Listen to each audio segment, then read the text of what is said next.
एक सैनिकों की टुकड़ी एक पुराने पहाड़ के नीचे बनी रहस्यमयी कब्र में पहुंची। उनके साथ एक पुराना जेड का तकिया था जिसे लोग अमृता की चाबी कहते थे। एक सैनिक ने तकिया उठाया और ताबूत के ताले में डाला। अचानक उस तकिए से हरी चमकदार रोशनी निकली और तुरंत ही ताबूत का ढक्कन बंद हो गया। नीचे से सैकड़ों तीर निकले जो सैनिक के आर पार चले गए। उसका खून ताबूत की पत्थर की लकीरों में बहने लगा। तभी सबने देखा, सामने की देव प्रतिमा की आंखों से खून बहने लगा। लोग डर के मारे पीछे हट गए। अचानक प्रतिमा जोर की आवाज से गिर पड़ी और उसके पीछे से एक गुप्त रास्ता खुला। वह रास्ता जमीन के नीचे का मंदिर की ओर जाता था। सबने डरते हुए उस सुरंग में कदम रखा। कुछ देर बाद वे पहुंचे एक बड़े मकबरे में, जहां चारों तरफ सोना, चांदी और रत्नों के ढेर लगे थे। हर किसी की आंखें चमक उठीं।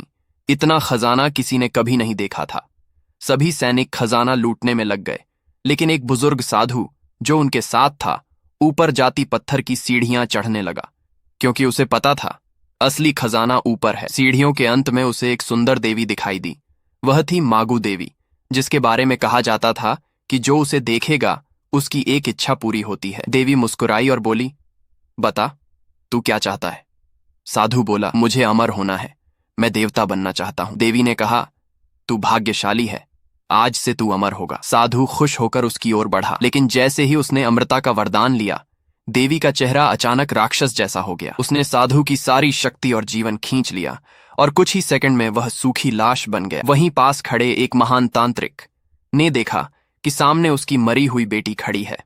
सालों पहले जब वह कब्रें लूटा करता था, तब उसके दुश्मनों ने उसकी बेटी को मार दिया था। वह यह चेहरा देखकर रो पड़ा और उसकी ओर बढ़ने लगा। तभी उसका हाथ एक लकड़ी की मूर्ति पर पड़ा जो उसके शिष्य ने उसकी रक्षा के लिए दी थी।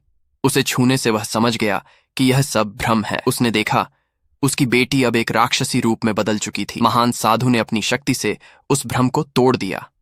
सारा जादू टूट गया और सामने एक भूतों की किताब दिखाई दी जो लोगों के दिमाग पर काबू पा रही थी। उसने मशाल उठाई और किताब पर फेंक दी।